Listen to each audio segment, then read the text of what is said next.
வணக்கம் உறவுகள், நண்பர், தமிழ் சொந்தங்கள் எப்படி இருக்கு? நல்லா இருப்பீங்க நான் நினைக்கிறேன். நானும் அதேபோல தேவனுடைய சுத்த கிருபையால வேற லெவல்ல இருக்கிறேன். காய்ச்சல் எல்லாம் ஓடி மறைந்து விட்டது. என்னுடைய நண்பன் கனடாலருந்து சொன்னான். கடுமையான காய்ச்சலா தான் 2 பொர்க்காவ அடி. அது உடனே நிக்கும்ன்னு சொல்லி. நான் சொன்னேன், "நீ சொல்றபடி நான் பொர்க்கா அடிச்சா நான் கட்டில்ல படுக்க மாட்டேன். கீழ தான் படுப்பேன்ன்னு" சொல்லி அத ஒரு நகைச்சுவையா கதைச்சான். அது அப்படியே கடந்து போகட்டும்.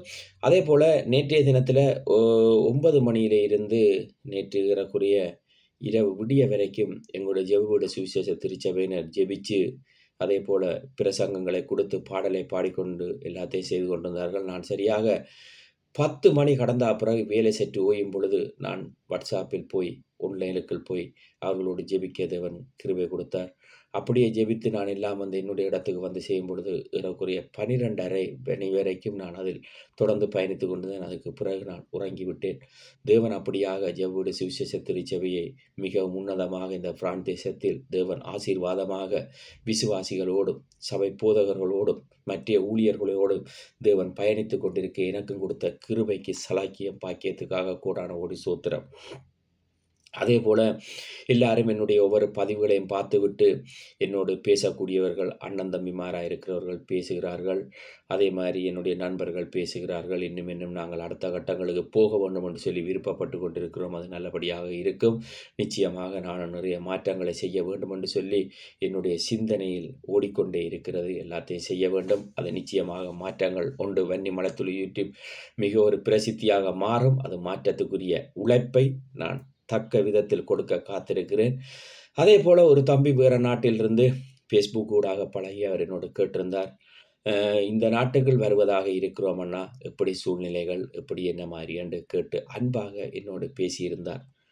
இங்கு வருவதற்கு யாருக்கும் எந்தவித தடையும் இல்லை. நீங்கள் வந்தால் உங்களுடைய முதல் கட்டத்துக்குரிய காரியங்களை எல்லாம் செய்வதற்கு அரசாங்கத்திடம் நீங்கள் எல்லா காரியங்களை நிரப்பி, படிவங்களை நிரப்பி, உங்களுக்குரிய கேஸுகளை எழுதி, நீங்கள் எல்லாத்தையும் அனுப்பிவிட்டு, நீங்கள் காத்திருக்கும் பொழுது உங்களுக்கு இங்கு ஓஃப்ரா தான் முடிவு சொல்லும். இங்கு நாட்டில் நீங்கள் இருக்கலாமா இல்லையா என்று சொல்லி, அதுவும் முடிவடைந்து விட்டது என்று சொன்னால் கொமிஷனுக்கு போகும்.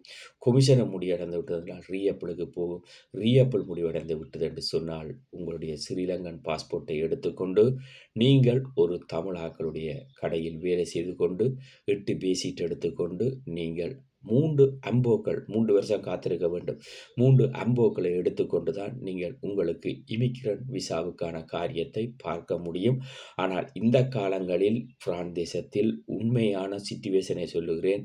உடனடியாக நேஷனாலிட்டி உள்ளவர்களாக இருந்தாலும் சரி, இல்லது இமிகிரனாக இருக்கிறவராக இருந்தாலும் சரி, இல்லது ரிஃப்யூஜியாக இருக்கிறவராக இருந்தாலும் சரி, உடனடியாக இந்த காரியத்தையும் செய்யக்கூடிய சூழ்நிலை இல்லை. இதுக்குள் நான் கடந்து வருகிறதால் எனக்கும் சில சட்ட ரீதியான பிரெஞ்சு மேடம்மார், மிஸ்ஸுமாரோடு நானும் பழகி வாரதால் எனக்கு நல்லாக தெரியும். உடனே எதுவும் நடந்து விடாது. எல்லாம் காலதாமதமாகத்தான் நடக்கும். ஆனால் நீங்கள் சுகபலமா உங்களோட பாதையால் வரும்பொழுது உங்களுக்கு பாதுகாப்பாக வர பார்த்துக் கொள்ளுங்கள். மத்திய கிழக்கு நாடுகள் எங்கும் பிரச்சனை நடந்து கொண்டிருக்கிறது.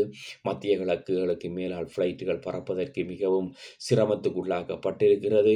அதேபோல இந்த ஆண்டில் மிகப்பெரிய ஒரு மிகுதியான காலங்களுக்கெல்லாம் போர் பெரியொரு அபாயத்தை கொடுக்கும் என்று சொல்லி மேலே பாருங்கள் செய்திகளில் ஓடிக்கொண்டிருக்கிறது.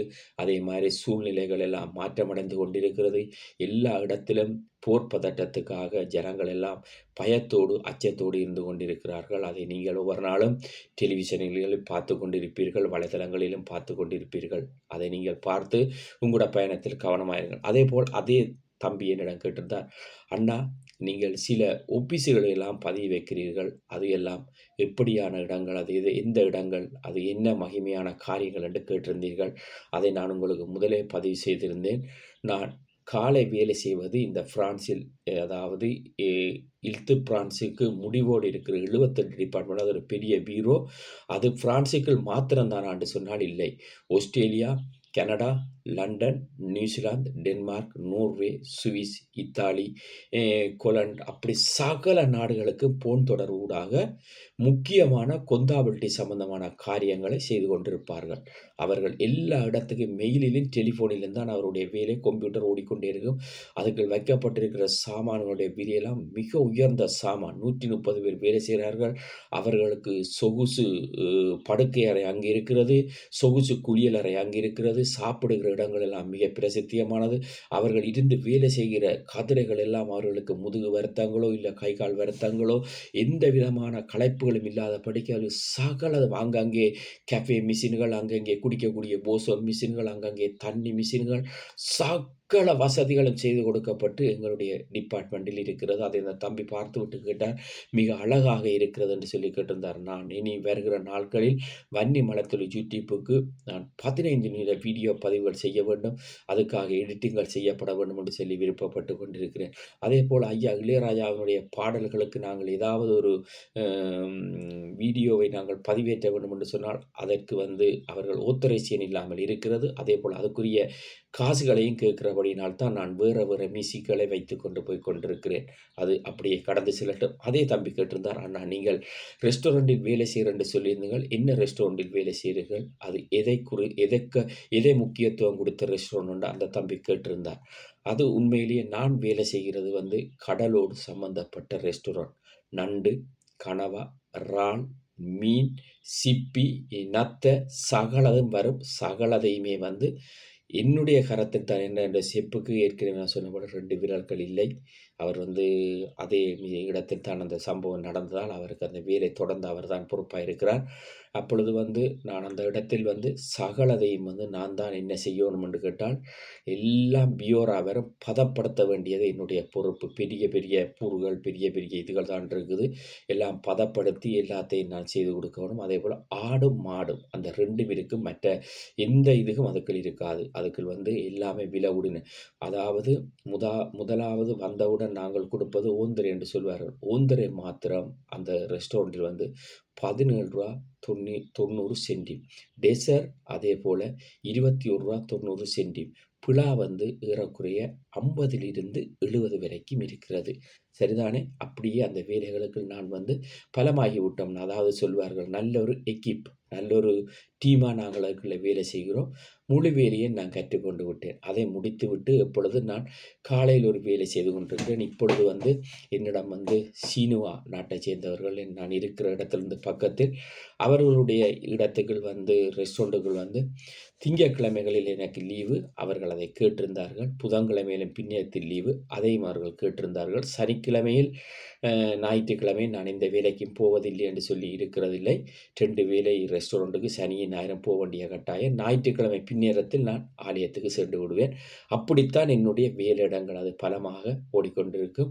அதேபோல் நான் என்ன ஒரு விடயத்தை சொல்ல விருப்பப்பட்டு கொண்டிருக்கிறேன் என்னென்று கேட்டால், நான் இங்கு எந்த ஒரு மொழிபெயர்ப்பாளர்களுக்கு நான் ₹1 காசு கொடுத்ததென்றில்லை. இப்போ சட்ட ரீதியாக வரும்பொழுது தான் எனக்காக ஒரு அக்காவை நியமித்து அவருக்குத்தான் நான் நிறைய காசுகள் கொடுக்க வேண்டிய ஒரு கட்டாயமாக இருக்குது. ஏன்னா சட்ட ரீதியான காரியங்களை பேசுவதற்கு, கதைப்பதற்கு அது சரியான சட்டத்தோடு ஒத்து போய் கொண்டிருக்கிறதுக்கு நல்லொரு மொழிபெயர்ப்பாளர் வேணுமென்றபடியால் அவரை நான் நியமித்திருக்கிறேன்.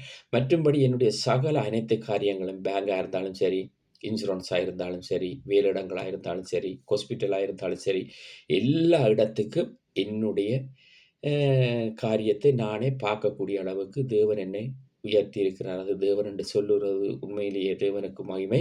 அதேபோல் என்னுடைய தாய் தகப்பன் எங்களை அப்படியாக அவர்கள் பண்பாக வளர்த்து ஆரம்பத்தில் நல்ல கல்விகளை தந்து எங்களை தைரியம் உள்ளவர்களாய், உற்சாகம் உள்ளவர்களாய், சுறுசுறுப்புள்ளவர்களாய் எங்களை வளர்த்து ஆளாக்கி இருக்கிறார்கள். அது அவர்களுக்குத்தான் அந்த பெருமை போய் சேரும். இன்றைய நாளில் நீங்கள் யாராவது தாய் தகப்பனை கனப்படுத்துகிறீர்களா? வேதம் சொல்லுகிறது, தாய் தகப்பனை கனப்படுத்துங்கள், அப்பொழுது உங்களுக்கு பரத்திலிருந்து பரமபிதா ஆசீர்வாதத்தை தருவார். இந்த காலங்களில் தாய் தகப்பனை யார் கனப்படுத்துகிறீர்கள்? மனைவிமாருடைய காரியத்துக்காகவே கணவனுடைய காரியத்துக்காகவே மனைவிமார் என்று போய் கொண்டிருக்கிறார்கள்.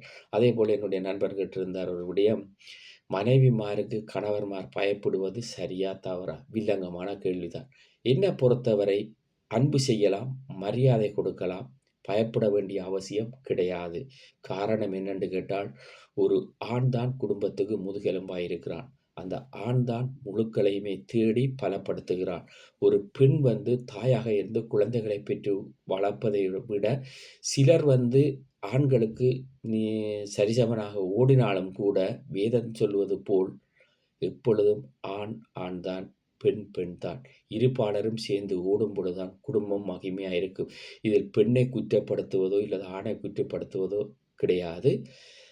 ஆணும் பெண்ணுடைய சத்தத்துக்கு காது கொடுக்க வேண்டும். பெண்ணும் ஆணுடைய சத்தத்துக்கு காது கொடுக்க வேண்டும். ஆனால் மனைவிமாருக்கு கணவன்மார் பயப்படுவதோ, கணவன்மாருக்கு மனைவிமார் பயப்படுவதோ கிடையாது. காரணம் என்னென்றால், நான் வரும்பொழுது நான் தனியாகத்தான் இந்த நாட்டுக்கு பயணப்பட்டு வந்தேன். என்னுடைய நண்பர்கள் சிலரை தேடிக்கொண்டேன். என்னோடு இருக்கும்பொழுது என்னுடைய குடும்பத்தார் சொல்வார்கள், "நாங்கள் உங்களை கடைசி வரை பார்ப்போம். எங்களால் எல்லாம் முடியும். நாங்கள் தான் உங்களுக்கு நண்பர்கள் இல்லை, அண்ணன் தம்பிமார் இல்லை" என்று. அப்படியெல்லாம் நீங்கள் நம்பி நின்று விடாதீர்கள். இன்று எனக்கு உதவியா இருப்பது, நான் விசுவாசம் வைத்த அன்னையும், விசுவாசம் வைத்த தம்பியும், விசுவாசம் வைத்த நண்பர்களும் தான். நான் ஒருவர் மேல் விசுவாசம் வைத்து விட்டேன் என்று சொன்னால், அந்த விசுவாசத்தில் ஒரு கோடு விழாத அளவுக்கு பாதுகாத்துக் கொள்ள வேண்டும் என்றுதான் என்னுடைய சிந்தனை எப்போதும் இருக்கும். அதேபோல எனக்கு ஒரு நெருக்கமான அண்ணா இருக்கிறார். பலம் பொருந்திய அண்ணா.